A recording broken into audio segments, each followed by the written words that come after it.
Ascent Audio, a division of Recorded Books, presents Getting Over Ourselves, Moving Beyond a Culture of Burnout, Loneliness, and Narcissism, by Christina Congleton, narrated by Rachel Perry.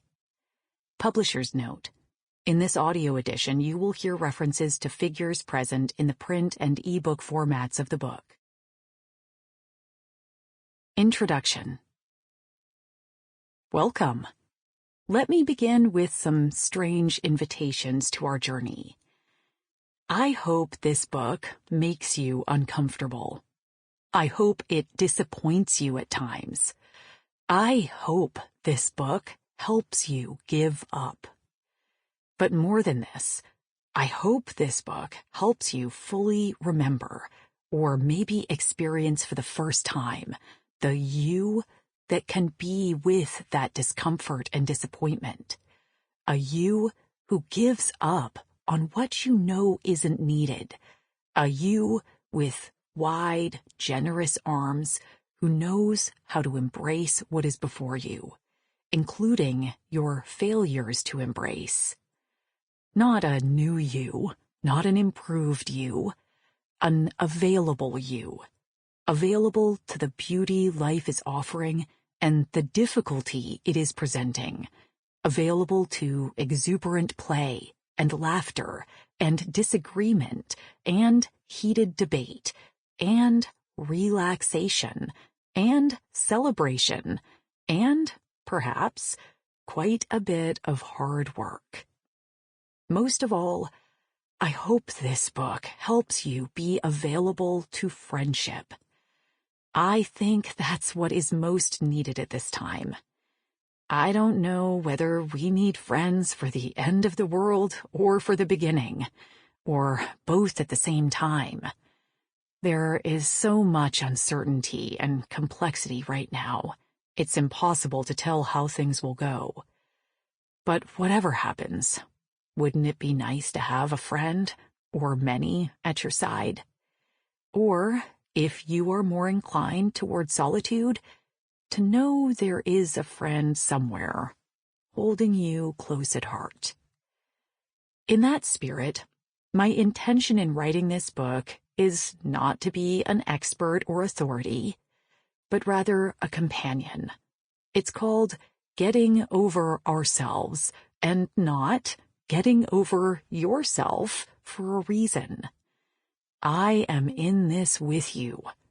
I wrote this book because I wanted to get over myself, and I knew that putting it in my own words would help me find the pathways I was looking for. Now, I invite you along with me. This book is presented in 3 parts and 9 chapters. Part 1 considers the urgency of our times and presents the idea that human beings may be on the edge of new psychological and cultural potentials. Chapter 1 looks at connections between environmental precariousness and human stress in Western culture, and describes how shifts toward hyper-individualization that began in the late 1970s and early 1980s are dominating the state of our world today. Chapter 2 takes the millennial generation as a case study in how these shifts have shaped the experience of self, and specifically looks at millennial stereotypes, including selfie generation, lonely, burnout, and lost. Chapter 3 goes into the deeper history of our hyper-individualized Western society, and connects this history to established models of psychological development. Chapter 4 takes us to the cutting edge of Western psychological development and considers what it means in the context of a postmodern, post-truth world. Part 2 explores how the challenges we face might also contain the medicine we need, cracking open millennial stereotypes and understanding these pain points as doorways to deeper truths. We explore selfies and self-realization, loneliness and oneness, burnout and wholeheartedness, and being lost and liberated in chapters 5, 6, 7, and 8, respectively. I present practices you can try for yourself and potentially anchor into to help navigate novel forms of meaning-making and unfamiliar ways of relating. Finally, in a brief part 3, I consider how we can be good friends between worlds. The world we know today and a world we might live into. We look not at the what, but the how of reimagining our world by coming together with slowness, deep listening, and fierce love. Overall, this book considers the way we Westerners are often constrained by our small, isolated, stressed, neoliberal selves. Getting over ourselves does not entail losing ourselves, but rather expanding into a more relaxed, connected sense of who we are. In fact, getting over ourselves doesn't mean losing much of anything. And we have so much to gain, including finding ways to preserve our sensitive, highly interconnected planet for the generations to come. One of the things this journey invites us into is being with paradox. When our mind needs room for contradiction, poetry is often a better entryway than prose. Rainer Maria Rilke was a poet who handled paradox well, probably because he himself lived through strong polarities. Born in Prague in 1875 to a mother who was grief-stricken by the prior loss of a baby daughter, Rilke was initially raised as a girl. Then, at age 10, he was sent by his emotionally distant father to military school. After finding his calling as a poet, Rilke composed The Book of Hours as arguably improper love letters to an older married woman and transcendent love poems to God. You, sent out beyond your recall, go to the limits of your longing. Embody me, Rilke wrote in poem I-59. Flare up like a flame and make big shadows I can move in.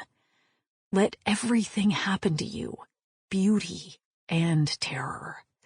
Just keep going. No feeling is final. These times on Earth seem to be calling us to venture beyond our recall, to the limits of our knowing and our longing. It's a time when we must be willing to flare like flames and make big shadows, and we need to keep going. Rilke died almost exactly 100 years ago, in 1926, at the age of 51. He completed the Book of Hours before he was 28 years old. Thus, in keeping with the theme of paradox, this poem simultaneously invokes the wisdom of an ancestor offering some guidance and the energy of a young adult raising the sails as we set out. Rilke ended I-59 with the words, "Nearby is the country they call life. You will know it by its seriousness. Give me your hand. Here, I extend my hand to you. Let's see what we find out together." Part 1. The urgency to get over ourselves. The real problem is in the minds and hearts of men. We will not change the hearts of other men by mechanisms, but by changing our hearts and speaking bravely. Albert Einstein, New York Times, 1946, on the threat of nuclear war. Let us stand up. Let us be a concerned generation. Let us remain awake through a great revolution. Martin Luther King, Jr., Oberlin College, June 1965, on racial injustice and social change. The top environmental problems are selfishness, greed, and apathy, and to deal with these, we need a spiritual and cultural transformation. James Gustav Speth, on the environmental crisis. Chapter 1. Sample complete. Ready to continue?